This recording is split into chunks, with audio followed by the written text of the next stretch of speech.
ఈ దొరసానమ్మ చేసే అకృత్యాల్లో భాగం ఏంటంటే, ఈ పెద్దమ్మ తల్లి గుడి ఏరియాలోనే మనం ఎక్కడైతే ఫైట్ చేసామో, ఎక్కడైతే మొన్నంతా పోరాటం చేసి మా గుడి మాకు కావాలి, మా స్థలం మాకు ఇవ్వండి అని అడిగినప్పుడు ఈవిడికి రిప్రజెంటేషన్ కూడా ఇవ్వడం జరిగింది, నగర మేయర్ కాబట్టి. కానీ ఆవిడ ఏం చేసిందంటే, మీరు నా ఇంటి గుమ్మం కూడా తొక్కొద్దు, నా ఇంటి గుమ్మాన్ని తొక్కడానికి కూడా సరిపోరు, ఎందుకంటే మీరు ఇక్కడ మీరు అనుకున్న విధంగా నేను చెప్పినట్టుగా మీరు ప్రవర్తిస్తేనే మీరు గుమ్మం ఎక్కాలి, లేకపోతే రావద్దు అని కూడా కొన్ని వార్నింగ్లు ఇచ్చారు. ఆవిడ పెద్దమ్మ తల్లి గుడికి సహాయం చేయదు, కానీ 1500 గజాలు మాత్రం 1993 నుంచి ఇక్కడ మేము రెసిడెంట్గా ఉన్నాం, ఇక్కడే ఉన్నాం కాబట్టి మీరు మాకు రెగ్యులరైజేషన్ చేయాలి. 2023లో రెగ్యులరైజ్ చేయించుకున్నారు. ఎలా చేశారండి ఆవిడకి రెగ్యులరైజ్? 1993 నుంచి ఉంటే చేసేస్తారా? ఈ పెద్దమ్మ తల్లి గుడి కూడా ఎన్నో ఒక 70-80 సంవత్సరాల నుంచి ఉంది కదా, ఎన్నో ఏళ్ల నుంచి ఉంది కదా. మరి అలాంటప్పుడు పెద్దమ్మ తల్లి గుడికి కూడా మీరు ఎందుకు ఇయ్యరు ప్లేసు అని మేము క్వశ్చన్ చేసినప్పుడు ఈ విషయం బయటకు వచ్చింది మాకు. అంటే ఆ గుడి గురించి మేము ప్రయత్నం చేస్తుంటేనే ఈ దొరసానమ్మ విషయాలన్నీ బయటకు వచ్చినప్పుడు 1500 గజాలు గవర్నమెంట్, బీఆర్ఎస్ గవర్నమెంట్ ఎలా రెగ్యులరైజ్ చేసింది 2023లో. ఈవిడేమైనా ఫ్రీడమ్ ఫైటరా? వీళ్ళ ఫాదర్ ఏమైనా ఫ్రీడమ్ ఫైటరా? వీళ్ళ తాతగారు ఏమైనా ఫ్రీడమ్ ఫైటరా? పోనీ ఒకవేళ తాతగారి సంగతి నాకు తెలియదు, పక్కన పెడదాం, ఆయన ఉండున్నారు ఉండకపోతే పక్కన పెడదాం, వీళ్ళిద్దరి సంగతి ఏంటండి? వీళ్ళకి ఎందుకు 1500 గజాలు ఎంతకి ఇచ్చారండి? గజం 350 రూపాయలు. ఇక్కడ చూస్తే 350 రూపాయలు ఉంది ఈ డాక్యుమెంట్ లో. 350 రూపాయలు చెప్పిన గజాన్ని పొందడానికి చాలా పేద స్థితిలో ఉన్న ఈ దొరసానికి మన గవర్నమెంట్ 2023లో కట్టబెట్టారు. అంటే 1996 నుంచి మేము ఇక్కడ రెసిడెంట్ గా ఉన్నాం, ఈ ఏరియా అంతా మాదే అని ఆవిడ తెచ్చుకోవచ్చు, ఎందుకంటే నాదే రాజ్యం, నేనే మేయర్ అనుకుని ఆవిడకి ఇచ్చేస్తారా? అంటే అలాంటి వాళ్ళకైతే మీరు 350 చొప్పున ఇస్తారు. పెద్దమ్మ తల్లి గుడికి మాత్రం మేము మాట్లాడితే ఇప్పటిదాకా మాట్లాడరా? అదే ఏరియాలో ఉంటుంది కదా, మరి ఇది ఎందుకు స్వాధీనం చేసుకోవట్లేదు మీరు ప్రభుత్వం? మరి ఇప్పుడు మీరు ఎందుకు స్వాధీనం చేసుకోవట్లేదు?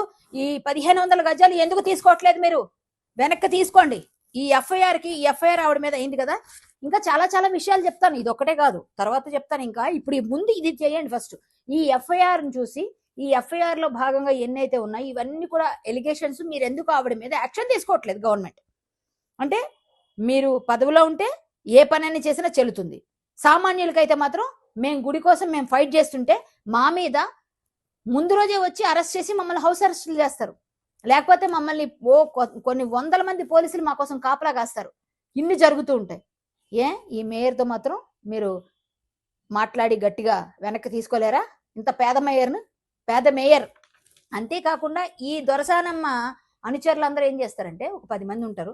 ఆ 10 మంది కూడా అక్కడ చిన్న చిన్న చిరు వ్యాపారులు అందరూ వచ్చి వారం శనివారం సంత నిర్వహించుకుంటుంటే ప్రతి ఒక్కరి దగ్గర 100 రూపాయలు కలెక్షన్, ఒక 40 వేలు కలెక్షన్ వారానికి.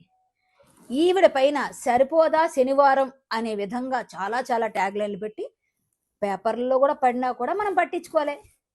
ఆవిడ గురించి పేద కుటుంబీకులు కేకే వారసులు అని రాశారు. మీకు అర్థమైంది కాబట్టి చెప్తున్నా ఎవరన్నది. మరి అప్పుడు కూడా పట్టించుకోలే. అంటే ఇవన్నీ పేపర్లో వచ్చినా, టీవీలో వచ్చినా, మన జర్నలిస్ట్ సోదరులు పెట్టినా, ఈవిడ 350 రూపాయలకి ఇంత గట్టిగా ఈవిడ చేస్తున్న ఈ దంద 350 రూపాయలు చెప్పని 1500 గజాలు తీసుకున్నారు. ఏమండి, మా గుడికి మీరు ఇవ్వడానికి మాత్రం మీకు ఇబ్బందిగా ఉందా? 2 లక్షల రూపాయలు 2 లక్షల రూపాయలు గజానికి ఇస్తేనే మాట్లాడండి అన్న తహసీల్దార్. ఏమ్మా తహసీల్దార్ గారు, దీనికి సమాధానం ఏంటి? రిజిస్టర్ ఆఫీస్ నుంచి ఈసీ కూడా తెచ్చి మాట్లాడుతున్నాను నేను. ఈసీ కూడా సెండ్ చేస్తాను నేను పేపర్ వాళ్ళకి, మీడియా వాళ్ళకి. ఈసీ నా దగ్గర ఉంది ఇప్పుడు. ఇంకా కావాలంటే రిజిస్టర్డ్ డాక్యుమెంట్స్ తీసుకుంటాను నేను. ఎందుకు మీరు ఇట్లా చేస్తున్నారు అంటే, మేయర్ని అయితే అడిగే అవకాశం లేదా? మీకు హక్కు లేదా? సామాన్యుల మీద మీ ప్రతాపం చూపిస్తారా? ఇమ్మీడియట్ గా యాక్షన్ కావాలి, లేకపోతే లీగల్ ఫైట్ చేస్తాను నేను లీగల్ గా కూడా ప్రొసీడింగ్స్ చేస్తా. మీరు ఇమ్మీడియట్ గా ఆవిడ మీద జరిగిన ఈ జయమ్మ అనే ఎన్ఆర్ఐ వేసిన ఎఫ్ఐఆర్ పైన, అలాగే ఈ 350 రూపాయల గజం పైన మీరు చేసినది కూడా ఇమ్మీడియట్ గా యాక్షన్ తీసుకోకపోతే లీగల్ ఫైట్ చేస్తాను. కరాటే కళ్యాణి ఎప్పుడు నిజం వైపే నిలబడుతుంది. మీరు చేసింది నా దగ్గర విత్ ప్రూఫ్స్ ఉన్నాయి. ఈ ప్రూఫ్స్ మొన్ననే నేను పెద్దమ్మ తల్లి గుడి విషయంలో ఆ రోజే నేను బయట పెట్టాను. కాకపోతే మీరంతా కూడా ఆ వేడిలో ఉన్నారు కాబట్టి అది బయటికి రాలేదని మళ్ళీ ఈ రోజు ఇది తీసుకొచ్చిన. దయచేసి దీనిపైన దృష్టి సారించి ప్రభుత్వం రేవంత్ రెడ్డి గారు ఇమ్మీడియట్ గా యాక్షన్ తీసుకోవాల్సిందిగా కోరుతున్నాను. ఇదే ఎంఆర్ఓ 2 లక్షల రూపాయలు గజానికి అడిగిన, మా పెద్దమ్మ తల్లి గుడికి 2 లక్షల రూపాయలు గజం కావాలి అని అడిగిన తహసీల్దార్ ఇది స్వాధీనం చేసుకోవాలి, ఈ భూమిని 1500 గజాలని కూడా. ఇది నేను డిమాండ్ గా తెలియజేస్తూ ధన్యవాదాలు. మళ్ళీ వెంటనే వీడియోలో మొత్తం అంతా ఎక్కువ ఒకేసారి చెప్పకూడదు, మెల్లమెల్లగా ఆవిడ గురించి చాలా చాలా ఉన్నాయి, ఎక్కడెక్కడ కబ్జాలు ఉన్నాయో ఎక్కడెక్కడ ఉన్నాయో అవన్నీ కూడా నేను మరొక వీడియోలో చెప్తానని తెలియజేసుకుంటూ జై శ్రీరామ్, భారత్ మాతాకి జై. హిట్ టీవీ యాప్, ఇందులో short news, live news, entertainment shows, movies, digital magazines తో పాటు మీ జిల్లా వార్తలను కూడా ఫ్రీగా చూడొచ్చు.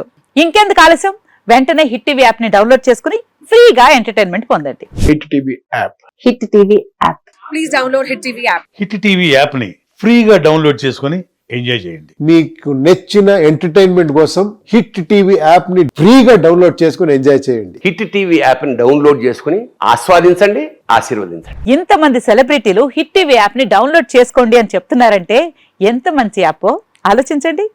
అమెరికా అమెరికా అమెరికా అమెరికాలో చదవాలనుకునే వాళ్ళకి విశ్వసనీయమైన పేరు మన శౌర్య కన్సల్టెన్సీ.